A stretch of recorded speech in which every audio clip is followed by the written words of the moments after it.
नमस्ते सब गोटा के। हमर नाम डॉक्टर अजीत प्रकाश भेल।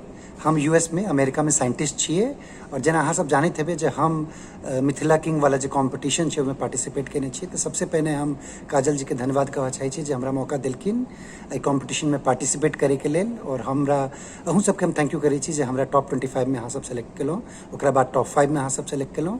आब ये फाइनल राउंड है, एहि हम वीडियो बना रहल छिए। तो ऐसे पहले हम की कऽ रहल छिए, की करबे हम मिथिला ला, ई सब पर डिस्कस करिए। सबसे पहले हम चाहे छी जे अहाँ के ई बता दिए जे हमर बैकग्राउंड की छे, हम की केने छिए और की कऽ रहल छिए, से सबसे पहले अहाँ से डिस्कस कर लै छिए। हमर पिताजी के नाम श्री विद्यानंद लाल दास है और माताजी के नाम श्रीमती रेखा देवी है। हम सब दरभंगा के एक छोट गाम है पोखरभिंडा, ओहिठाम के रहे वाला छिए। और हमर जो बेसिक पढ़ाई है से इंडिया में भेले। अंडर ग्रेड और मास्टर्स जे है हम इंडिया से के लिए। मास्टर्स केला के बाद बायोटेक में हम केने चलिए। मास्टर्स केला के बाद हम पीएचडी में हमारा सिलेक्शन सिंगापुर में भऽ गेल छलै, तो हम पीएचडी सिंगापुर से जाके के लिए। पीएचडी केला के बाद हमर सिलेक्शन कैम्ब्रिज यूनिवर्सिटी है यूके में, ओहिठाम सिलेक्शन भऽ गेलै। तो ओहिठाम हम गेलिए रिसर्च करे के लेल। तो ओहिठाम रिसर्च केला के बाद फिर ओकरा बाद हमर बियाह भेलै। बियाह भेला के बाद हम अमेरिका आबि गेलिए और एहिठाम हम पिछला 5 साल से कैंसर पर रिसर्च कर रहल छी, कैंसर पर काज कर रहल छिए। चलू अहाँ के कनी अपन हम लैब दिखा दै छिए, एहिठाम के कनी हम माहौल अहाँ के दिखा दै छिए, ओकरा बाद मुद्दा पर। तो एहिठाम बैठ के हम वीडियो बना रहल छलिए और ई छै हमर सबके बिल्डिंग जैमे हम सब रिसर्च करी छिए। हम एही फ्लोर पे काज करी छिए। हमर ई सामने में हमर लैब छै। तो एहिठाम से हमर लैब शुरू भऽ जाइ छै। एहिठाम से एंटर केलहुँ। ई सब पैघ शेकर सब छै जैमे देखे छिए होइत रहै छै, एक्सपेरिमेंट चलै छै। एहिठाम से लैब में एंटर केला के बाद ई हमर सबके लैब भऽ गेलै। एहिठाम देखै छी जे देख रहल छी पूरा लैब छै हमर सबके। एहिठाम हम सब काज करै छिए, देख सकै छी। या एहिठाम सब केमिकल सब रहै छै, सब अलग अलग मशीन सब छै और एही में हमर सबके काज होइ छै। और एहिठाम से देख सकै छी एना हमर सबके लैब लगै छै। अब चलिए अहाँ के ऐसे एक और नीक चीज देखबै छी, बहुत इंटरेस्टिंग चीज। आ निकलला के बाद हमर लैब के सामने वाला जे लैब छै अहाँ के देखबै छी, वो अहाँ के बहुत नीक लागत। लेकिन अहाँ के दिखा दै छी जे ई ओना हमर सबके पेंट्री भऽ गेलै, जतऽ हम सब खाना ताना अपन गरम केलहुँ खेलहुँ। बट ई हमर लैब भेलै ने।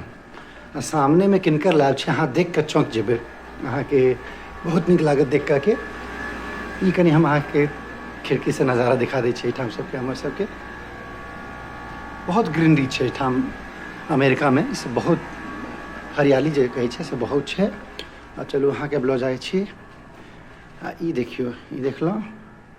आ ई फेस के ध्यान से देखियो, आई नाम के देखियो अहाँ ठीक से की लिखल छै, अजीत संचार। ई जे छथिन से नोबेल प्राइज विनर छथिन। आप सब सोचियो जे हमार सबके एते किस्मत है जे ई हमर लैब भेले सामने में, हम एहिठाम काज करै छिए। ई बगल में नोबेल प्राइज विनर के लैब छै। हिनका 2015 में नोबेल प्राइज भेटल छलै डीएनए रिपेयर के डिस्कवरी के लेल। हम सब संगे काज करै छी, अगल बगल में बैठे छी। ओहिठाम संगे में अहाँ के देखलहुँ पेंट्री छै, ओहिठाम हम सब संगे खाना खेलहुँ, संगे काज करै छी, हम सब संगे रिसर्च करै छी। सब बहुत फॉर्चुनेट छी जे हमरा सबके मौका भेटल जे हम नोबेल प्राइज विनर सब संगे बैठे छी, काज करै छी, रिसर्च करै छी। आई होप कि अहाँ के हमर जे लैब टूर छै से नीक लागल हेतै। आप चलू अहाँ के कनी हम बता दै छी जे हम अखन तक की काज केने छिए इंडियन कम्युनिटी के लेल या मैथिल कम्युनिटी के लेल या ह्यूमैनिटी के लेल। तो अगर ह्यूमैनिटी की बात करी तो सबसे पहले हम तो 10 साल से काज कर रहल छी कैंसर पे। और कैंसर के जो फील्ड में हम काज कर रहल छी, एहिमे हम सब जे मेन हमर काम है वो कैंसर के लेल ड्रग डिस्कवरी के छै। हम सब दवाई बना रहल छी कैंसर के लेल और पिछला 10 साल से कॉन्स्टेंटली हम सब एहि पर एफर्ट डाल रहल छी, एहि पर हम रिसर्च कर रहल छी।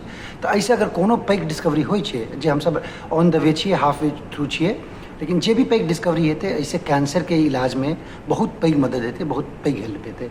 तो से तो हमर काज छै ह्यूमैनिटी के लेल जो हम कर रहल छिए।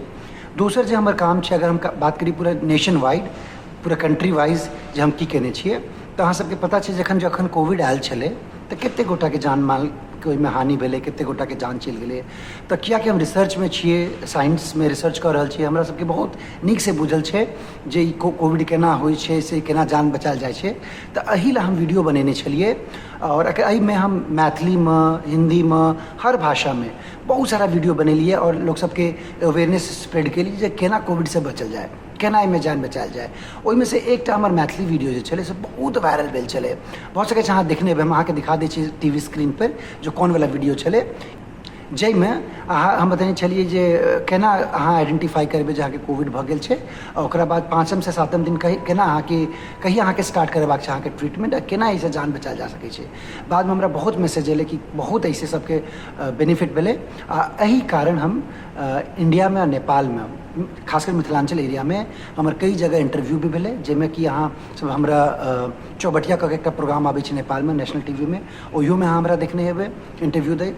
ओकरा अलावा अहाँ बहुत सारा अपन टीवी छै, बहुत सारा हिंदी न्यूज़ चैनल छै और मैथिली न्यूज़ चैनल छै जाहिमे हमर इंटरव्यू भेल छलै, जाहिमे हम एहिमे बतेने छलिए जे केना अपन जान हमसब कोविडमे बचा सकै छी। एकरा अलावा हम एकटा फेसबुक पर ग्रुप बनेलिए कि लोग सबके हेल्प करैके लेल, कि इनको मेडिसिन चाहिए, दवा बेड चाहिए, ऑक्सीजन चाहिए, किछो हेल्प चाहिए, एल एकटा फेसबुक ग्रुप बनेलिए जेकर नाम छलै कोविड पेशेंट हेल्पिंग ग्रुप्स। और ओहि ग्रुप बनाके और हमरा संगे हमर एकटा भाई छथिन जे ओहो पार्टिसिपेट केने छथिन कॉम्पिटिशन में, आशुतोष आनंद। तो हमसब मिलकर एकटा पहले ग्रुप बनेलिए, और ओहि ग्रुप में हमसब 5-7 गोटा छलिए सबके हेल्प करैके लेल, और विदिन 5-10 डेज ओहिमे 3-4 हज़ार गोटा जुड़ि गेलखिन हमरा सब संगे। और हमसब 5,000 आदमी के ग्रुप बना के ओहिमे हम जते ककरो दवाई चाहिए, ऑक्सीजन चाहिए, सिलेंडर चाहिए, जकरा जे हेल्प चाहिए ओहिमे पोस्ट कऽ सकै छै, हमसब तुरंत ओकरा सबके हेल्प पहुँचाबै छलिए। और ओतबी नहीं, ओकरा बाद हमसब 20 वॉलंटियर के हम रिक्रूट के लिए पूरा कंट्री से, पूरा वर्ल्ड से, इजराइल से, इंडिया से, अमेरिका से, हर कंट्री से 20 हम सब वॉलंटियर रिक्रूट के लिए। और वॉलंटियर के मदद से हम सब की के लिए तो हम सब जकरा जकरा जे प्रॉब्लम चले, जकरा जे दिक्कत है कोविड में, ओकरा सबके हेल्प हम पहुँचेलिए। और वही प्रक्रम में हम मैथिली में अवेयरनेस वीडियो बनेलिए और सब लोग सब तक पहुँचेलिए। तो ये हमारे काम चले कोविड में। एकरा अलावा हम अपन जो दोसर हम काज करै छी, हम ये करै छी जे कियाकि अहाँ सब मिथिलांचल में देखबै या बिहार में, नेपाल में, सब जगह साइंस का लऽ कऽ अवेयरनेस अखनो बहुत कम छै। बहुत कम गोटा जानै छै साइंटिस्ट की करै छै, केना करै छै, लैब केना दिखै छै, की इक्विपमेंट यूज करै छै, वैक्सीन केना बनै छै, नहीं बुझल छै लोग सबके, बच्चा सबके नहीं ओते बुझल छै। तऽ ककरो पूछबै अहाँ कहते डॉक्टर बना चाहै छी, इंजीनियर बना चाहै छियै, पायलट बना चाहै छियै, लेकिन ककरो से पूछबै जे साइंटिस्ट बना चाहै छियै तऽ ओकरा सबके बुझले नहीं छै साइंटिस्ट केहन, खाली नासा साइंटिस्ट बुझल छै जे स्पेस में जाइ छै। हम सब केना काज करै छी, एही लऽ कऽ हम अपन एकटा यूट्यूब चैनल शुरू के लिए, एते बिजी शेड्यूल में जतऽ अमेरिका में एकदम टाइम नहीं भेटै छै हमरा, हम एकटा अपन यूट्यूब चैनल शुरू केलहुँ जेकर नाम छै साइंस बियॉन्ड बुक्स। अहाँ सबके समय भेटत तऽ यूट्यूब पर जाके सर्च करबै। हम की करै छियै ओहिमे, हम ओहिमे छोट छोट साइंस एक्सपेरिमेंट वीडियो बनबै छी, और साइंस एक्सपेरिमेंट वीडियो बनै छै ताकि जे सरकारी स्कूल के बच्चा सब छै जकरा लग माध्यम नहीं छै नीक स्कूल में जाके एक्सपेरिमेंट सीखैके, प्रैक्टिकल सीखैके, वो सब एक्सपेरिमेंट सीख सकै छै। ताहि लए हम अपन यूट्यूब चैनल शुरू केलहुँ, और ओहि चैनल में हम छोट छोट साइंस एक्सपेरिमेंट वीडियो बना के डालै छियै। तो हमर जे ध्येय छै, हमर जे विजन छै, वो छै जे एकरा बाद अही यूट्यूब चैनल के एक्सपैंड करके हम पूरा कम्प्लीटली डेडिकेटेड मैथिली में हम अपन यूट्यूब चैनल बनबऽ चाहै छियै, जाहिमे कि सबटा छोट से छोट साइंस एक्सपेरिमेंट पहिल क्लास से लऽ कऽ 10वीं क्लास से लऽ कऽ इंटर BA से लऽ कऽ PhD लेवल तक के सबटा ओहिमे साइंस एक्सपेरिमेंट एंड डेमोन्स्ट्रेशंस के वीडियो रहतै, ताकि छोट छोट बच्चा सब वीडियो देख के इंस्पायर हेतै। और ओतबी नहीं, हम चाहै छी जे एहिमे जते आदमी मिथिला के लोग बाहर में जाकर रिसर्च कऽ रहल छथिन, पैघ काज कऽ रहल छथिन, हुनका सबके इन्वाइट करिए और हुनका सबसे डिस्कस करिए जे केना वो एते पैघ साइंटिस्ट बनलखिन, ओकर की जर्नी छलै, केना वो ई सब केलखिन। तऽ एहि लए हम चाहै छियै जे अपन जो यूट्यूब चैनल छै ओकर हम एकटा मैथिली वर्जन शुरू करिए, ऐसे मिथिला के प्रचार हेतै, और मिथिला में जे उत्कृष्ट काज कऽ रहल छथिन हुनका सबके रिकॉग्निशन भेटतै, बच्चा सब ओ सब देख के इंस्पायर हेथिन कि हमरो सबके एहन एना करैके छै, देश विदेश में जाकर अपन नाम करैके छै। तऽ ई हमर वन ऑफ द विजन छै, वन ऑफ द रीजन छै जे हम कॉम्पिटिशन में पार्टिसिपेट के लिए। एकरा अलावा जे हम बतबै छी जे हम करऽ की चाहै छियै, कॉम्पिटिशन में हम किया पार्टिसिपेट के लिए। तो प्रथम कारण जे छलै कॉम्पिटिशन पार्टिसिपेट करैके कि हम सब देखियो अमेरिका में छियै, हम तऽ बतेबे केलहुँ हम सिंगापुर में PhD के लिए, PhD केलाके बाद कैम्ब्रिज में रहलियै, अमेरिका में छियै, 10-12 साल से बाहर छियै। तो हमरा सबके बहुत पैघ प्लेटफॉर्म छै मिथिला और मिथिला के कल्चर के वर्ल्ड लेवल पे आने के। जेना हम एहिठाम रहै छियै, जखन भी हम ई कॉम्पिटिशन में पार्टिसिपेट के लिए और दोस्त सबके बतेलिए कि मिथिला किंग के लेल पार्टिसिपेट कर रहल छी, तो सब गोटा पूछलकै जे मिथिला की छै, विदेशी सब मतलब अमेरिकन, कोरियन, जापानी सब पूछलकै मिथिला की छै, मिथिलांचल। हम ओकरा सबके एक्सप्लेन केलिए जब मिथिला एकटा बहुत पैघ ब्यूटीफुल रीजन छै जतऽ हम सब मैथिली भाषा बोलै छियै, हम ई मिथिला पेंटिंग हमर सबके बहुत फेमस छै, हम सब की खान पान करै छी। तऽ हमरा सब लग बहुत पैघ प्लेटफॉर्म छै जतऽ हम सब मिथिला के कल्चर के रिप्रेजेंट कऽ सकै छियै, कियाकि मिथिला के लोग तो मैथिली बाजबे करै छथिन आ मिथिला कल्चर के फॉलो करबे करै छथिन, पूरा मिथिलांचल में सब गोटा मैथिली। लेकिन हमर सबके ड्यूटी की छै जे ओकरा मिथिला से निकालि कऽ ओकरा पहले पूरा कंट्री में स्प्रेड करिए, ओकरा बाद पूरा देश विदेश में स्प्रेड करिए, ताकि वर्ल्ड मैप पर लोग जाने कि मैथिली की है और कितने ब्यूटीफुल लैंग्वेज है और कितने ब्यूटीफुल हमारे सबके कल्चर है। तो एहि ला हम सब बहुत पैघ रिसोर्स भ सकै छियै। तहि ला हम चाहै छी जे लोग सब मिथिलांचल में हमरा जाने, हमरा से लोग सब जुड़े, हम जे हेल्प हुनका सबके कऽ सकै छी, चाहे अगर वो साइंटिस्ट बनना चाहै छथिन, चाहे वो रिसर्च करऽ चाहै छथिन, चाहे वो पढ़ाई करऽ चाहै छथिन विदेश में, या वो मिथिला पेंटिंग विदेश में बेचऽ चाहै छथिन, या वो मैथिली के कोनो सामान से विदेश में स्प्रेड करऽ चाहै छथिन, बेचऽ चाहै छथिन, या कोनो हेल्प हुनका सबके हेतै, वो सब हम सब प्रोवाइड कऽ सकै छी। लेकिन हम केकरा कहबै, हमरा लोग बेसी ओते चिन्है नहि छथिन। तो एहि कॉम्पिटिशन के माध्यम से बहुत गोटा हमरा कॉन्टैक्ट कर सकै छथिन, हमरा से जुड़ि सकै छथिन। तो ई हमर कारण छलै जे हम लोग सबसे जुड़ी, कियाकि एते हेक्टिक शेड्यूल में से समय निकाल के कॉम्पिटिशन में पार्टिसिपेट केनाइ बहुत टफ छलै। तो हमरा छै जे अहाँ सबके किनको हमरा रीच आउट करैके छै, अहाँ काजल कंस हमर नंबर लऽ सकै छी, हमरा रीच आउट कऽ सकै छी। तो वो प्रथम कारण छै जे अहाँ सबसे जुड़िए, अहाँ सबके कॉन्टैक्ट में अभी, कियाकि विदेश में बाहर निकलला के बाद बेसी लोग सब इंडिया घुरि के नहीं तकै छै, अपना गाम घर लोग बिसरि जाइ छै। लेकिन हम एहिठाम रहि के भी पूरा मिट्टी से जुड़ल छियै, मैथिली बाजै छियै, मिथिला लोग सबके केयर करै छियै, मिथिलांचल के लेल काज कऽ रहल छियै। हम चाहै छी जे और हम काज करिए, हम तखने काज कऽ सकबै बेसी से बेसी जखन बेसी से बेसी लोग सबसे हम जुड़बै, बेसी से बेसी लोग हमरा चिन्हथिन, बेसी से बेसी लोग हमरा से जुड़थिन, तखने हम हुनका लए कोनो हेल्प हम कऽ सकै छी, हुनका कोनो हेल्प प्रोवाइड कर सकै। तो एहिठाम हम कोनो हेल्प लै ला नहीं लिया, हम चाहै छी जे लोग सब हमरा से हेल्प लेथिन, हम कोनो काज आबी अपन माटी के, अपन मिथिला जे छै हुनका ला, मिथिला के ला हम कोनो एको रत्ती हम काज आबि जेबै तऽ हमरा लगतै जे हमर जीवन सफल भऽ गेलै। और दोसर जे छै जे धनराशि जे छै भेटतै 1 लाख रुपैया, तो हमरा भगवान के कृपा से बहुत देल छै, भगवान बहुत देने छथिन। तो हमरा ई छै जे जते भी पाई कॉम्पिटिशन से हेतै 100% पूरा का पूरा पैसा हम जे छै से कैंसर के जे पेशेंट सबके इलाज के लेल, और आधा पैसा हम जे रिसर्च छै, जे साइंस ला जो लोग काज करे चाहे छथिन, शिक्षा ला किछु करे चाहे छथिन, ओहि ला हम पूरा के पूरा पाई डोनेट कर देबै। और जे जतऽ भी हम डोनेशन करब, कॉम्पिटिशन अगर हम जीत गेलिए तो जीतला के बाद अहाँ सबके हम बता देब जे पूरा प्रूफ के साथ जे हम कतऽ सबटा पाई डोनेट कऽ देने छियै, ताकि अहाँ सबके पता रहत जे अहाँ ई कॉम्पिटिशन के पाई कतऽ कोन नीक काज में यूटिलाइज भेलै।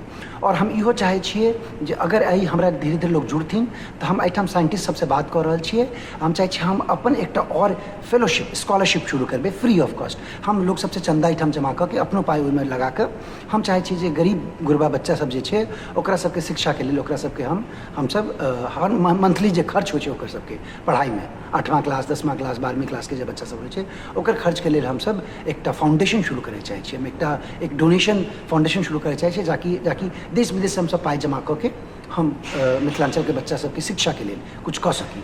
तऽ ई हमर प्लान छै, ओहि पर हम काज कऽ रहल छी, लोग सबसे बात कऽ रहल छी। तऽ ओहिमे अहाँ सब हमरा सबसे संगे जुड़बै तऽ हमरा हेल्प हेतै जे केकरा पाई दै के छै, कोन बच्चा लग के जरूरत छै सबसे बेसी ओ पाई के, ताकि हम सब ओकरा सबके डोनेट करिए, ओकरा सबके पढ़ाई में सपोर्ट करिए, ताकि वो सब नीक शिक्षा में आगू करथिन और देश विदेश में अपन नाम करथिन। तो ई भऽ गेलै, इएह छै हमर प्लान। अगर अहाँ सबके हमर प्लान नीक लागल हेतै और अहाँ सबके लगै छै जे हम मिथिलांचल के लेल किछु कऽ रहल छियै, करऽ चाहै छियै, हमरा लग उ काबिलियत छै, सक्षमता छै, हमरा लग उ प्लेटफॉर्म छै जे हम मिथिला के कल्चर के मिथिला से बाहर निकाल के देश विदेश में ओकरा फैला सकै छियै और मिथिला के नाम कऽ सकै छियै। कियाकि सबसे पैघ वएह चीज छै जे मिथिला बहुत गौरवान्वित कल्चर छै, लेकिन लोग सबके अगर बुझल नहीं छै तऽ कोन फायदा होइसे। साउथ के लोग नहीं जाने, तमिलनाडु के लोग नहीं जाने, बहुत लोग अमेरिका कनाडा लोग बेसी नहीं बुझे हमर सबके कल्चर के बारे में। तो हमर सबके जिम्मेदारी है, हमर सबके रिस्पॉन्सिबिलिटी है कि ई कल्चर के सब जन जन तक पहुँचाबी, सबके बताबी जे कते ब्यूटीफुल कल्चर है। तो एहि ला हमरा अहाँ सबके सहयोग चाही, तखने हेतै जखन हम ई कॉम्पिटिशन में जीतब। तो अहाँ सबसे रिक्वेस्ट है जे अगर अहाँ सबके हमर मोटो और हमर मोटिवेशन अगर नीक लागल है तो हमरा अधिक से अधिक अहाँ सब वोट करू, वीडियो के मैक्सिमम शेयर करियो, जिते गोटा के अहाँ जाने छिए सब गोटा में शेयर करियो, एक वीडियो के लाइक करियो और जिते स्प्रेड कर सके तते स्प्रेड करियो। क्या कि अगर ये कॉम्पिटिशन हम जीतलिए तो 100% हम बहुत कुछ मिथिलांचल के लिए कर सकै छी। होप अहाँ के वीडियो नीक लागल हेतै। एहि के साथ वीडियो खत्म करै छी। सुरक्षित रहियो, माँ बाप के सेवा करियो, माँ बाप के प्रेम करियो, जानवर से प्रेम करियो, अपन मातृभाषा से प्रेम करिए, मैथिली से अहाँ सब प्रेम करियो। और हमर मैथिली में कोनो त्रुटि हेतै, कोनो गलती हेतै ताहि ला क्षमा करब, कियाकि हम जेना कहलिए बहुत साल से विदेश में रहै छी, एहिठाम नहीं क्यों मैथिली बाजै छी, तैयो हम अपना दिस से प्रयास कऽ रहल छी। अगर कोनो त्रुटि भेल हेतै तऽ ताहि ला हम क्षमा प्रार्थी छी। एहि के साथ वीडियो खत्म करै छी। बहुत बहुत धन्यवाद अहाँ सबके। स्वस्थ रहू, आनंदित रहू।